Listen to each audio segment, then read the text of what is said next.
Hi, the name of this video is going to be We All Come from Adam.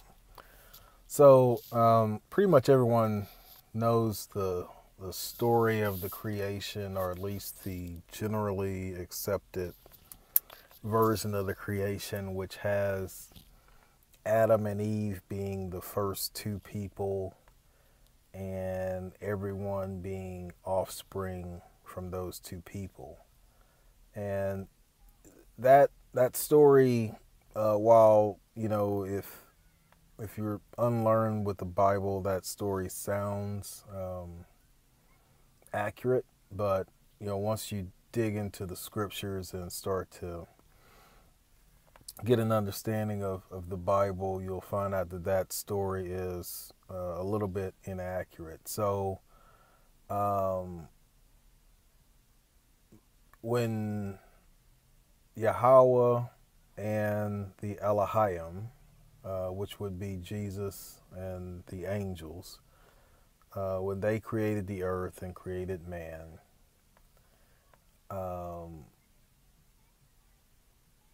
there was more than one man created. Okay. Now, when you get into the scriptures, and I had this question when I was a kid. As you go through the story, and Cain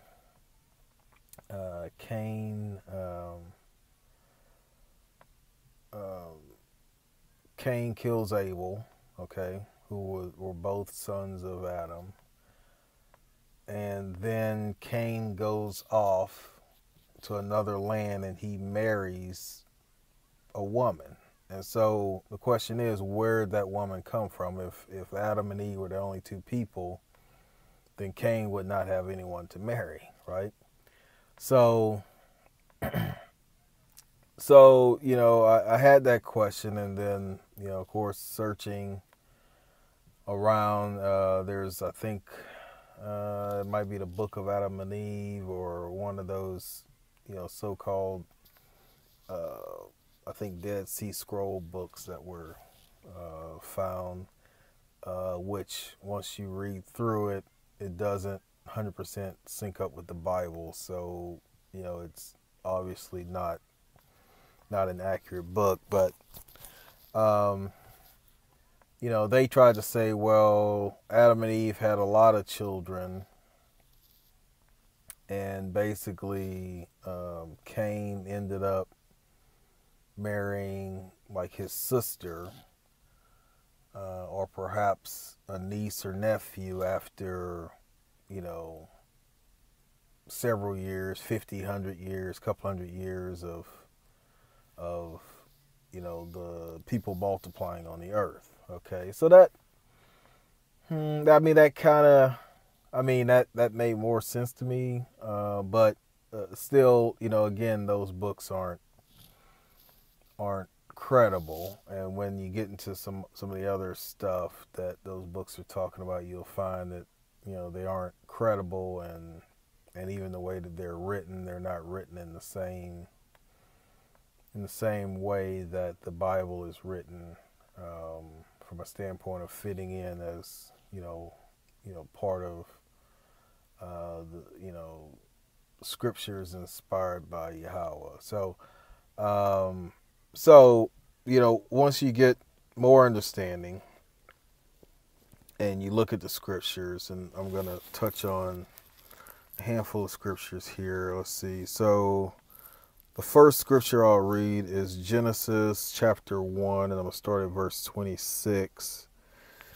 And God said, "Let us make man in our image, after our likeness, and let them have dominion over the fish of the sea, over the fowl of the air, and over the cattle, and over all the earth, and over every creeping thing that creepeth on the earth."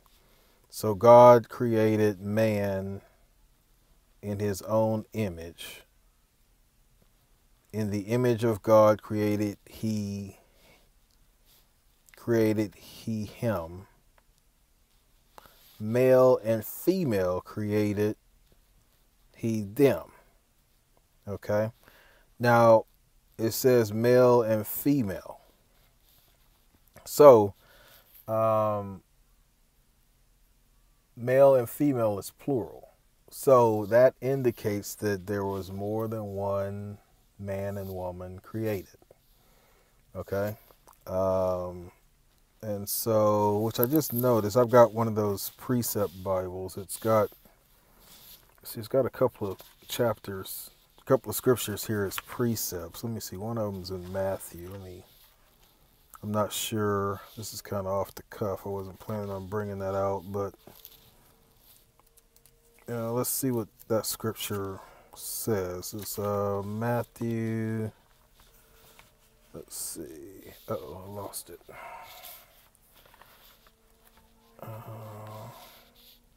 Matthew chapter 19, verse 2. Let's see what that says.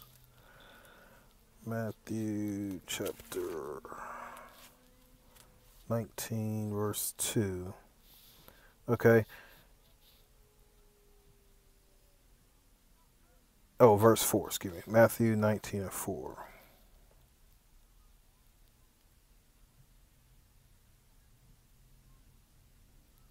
Okay, it says, and he answered and said unto them, have ye not read that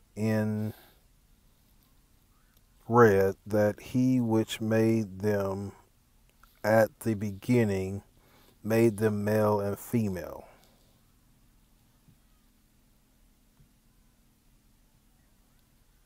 Okay. And then there's another scripture it was referring to, which was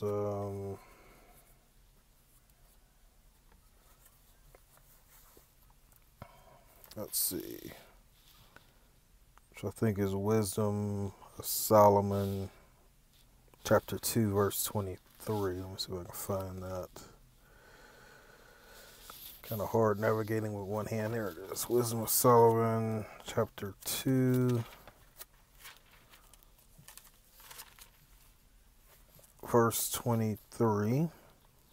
For God created man to be immortal and made him to be an image of his own eternity. Okay. So, okay, that's a good one. Let's highlight that one. Oh, actually, I'll highlight both of them, but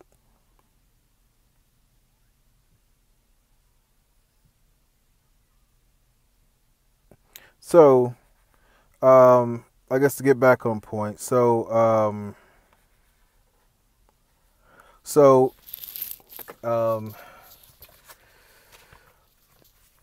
there were more than one group of people that were created in the beginning. So that basically created an opportunity for Cain to go off and marry another woman.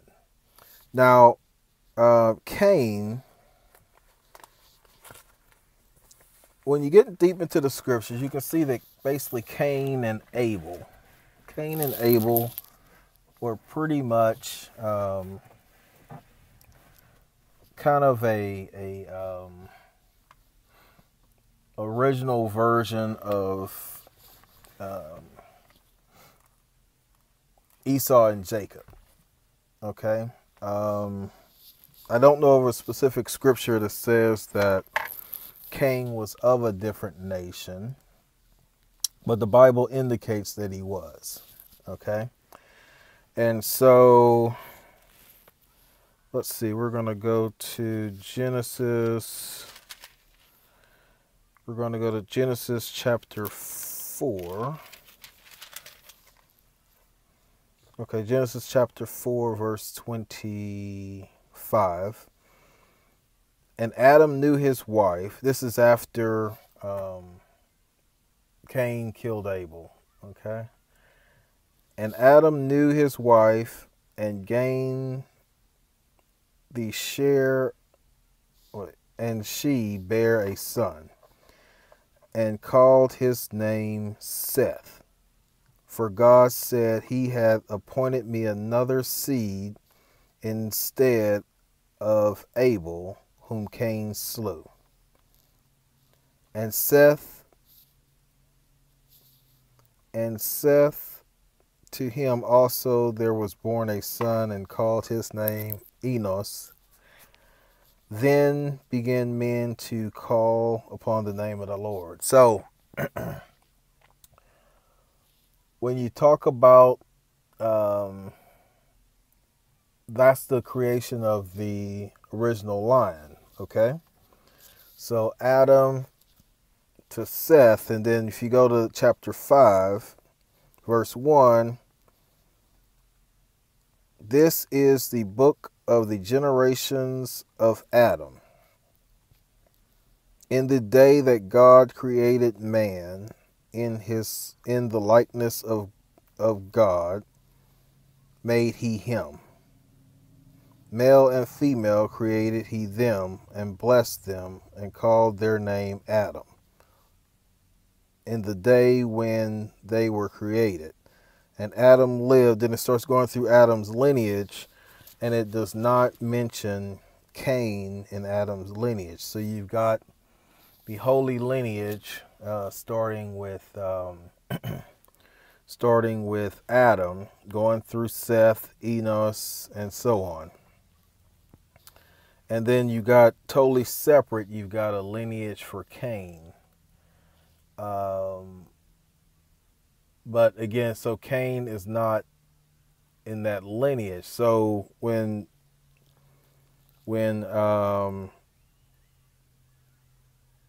it's mentioned here, calling their name Adam, it's talking about a certain lineage of people that was separate from the lineage of Cain. Okay. And so, as you know, when you read on in the 5th chapter, it takes that lineage for Cain, and it takes that lineage all the way down to Noah. Okay. And Noah, at the time of Noah, basically God killed everybody on earth except for the four sons of the 3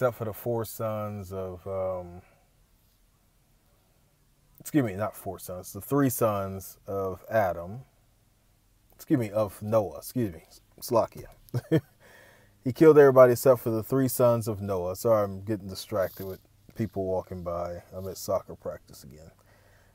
He killed everyone except for the 3 sons of Noah and their wives. And as you know, the 3 sons of Noah, 2 of the sons were the creation of what was going to be a new lineage of people on the earth.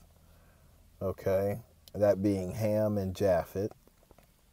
And then the holy bloodline or seed was to go through Shem, who was the oldest son. And then, as you know, as the history will put it, further down, you've got that lineage of Shem, splitting off or branching off into several different lines of Hebrews, and then eventually,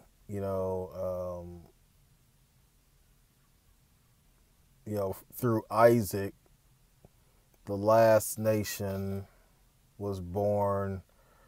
The last 2 nations were born, which are Jacob and Esau. Jacob being the father of the Israelites, and then Esau being the father of the Edomites. So those were the last 2 so-called nations, but the Israelites follow that bloodline or that holy line that were made after the image of God. And when you say made after the image of God, you're talking about the their spirit being kind of somewhat set apart and connected to God. So that's what he means when he says breathing in the spirit, because there's a different spirit in the Israelites than there is in the other nations, which makes the Israelites connected to God or make them the sons of God. And so, let's see, the last scripture I'll read. Let's see. Okay, if you go to chapter 6. Well, no, actually, that's not the scripture I want. I think still in chapter 5 here.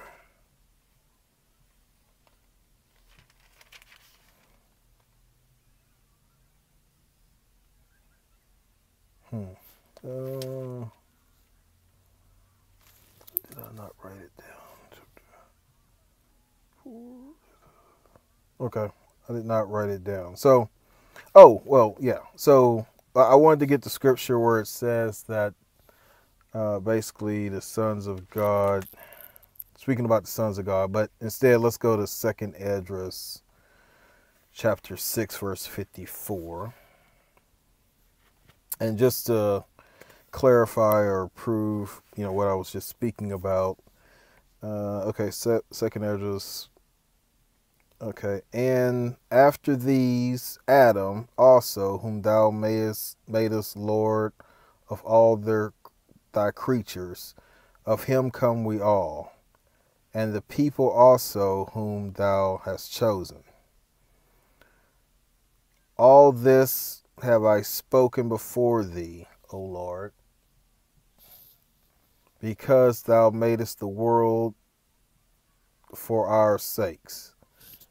And as of the other people which also come of Adam, thou hast said that they are nothing, but be like unto spittle, and has likened the abundance of them unto a drop that falleth from a vessel.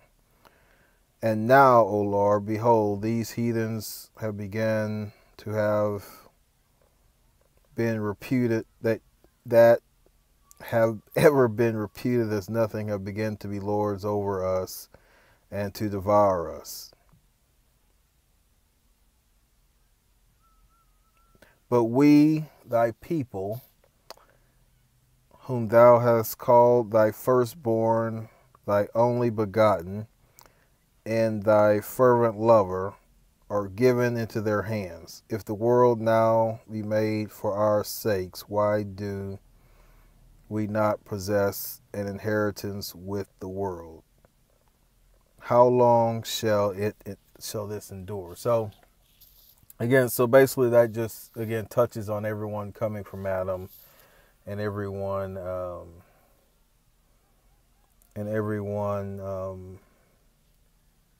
and there being a separation between the sons of God, the Israelites, and the other nations. So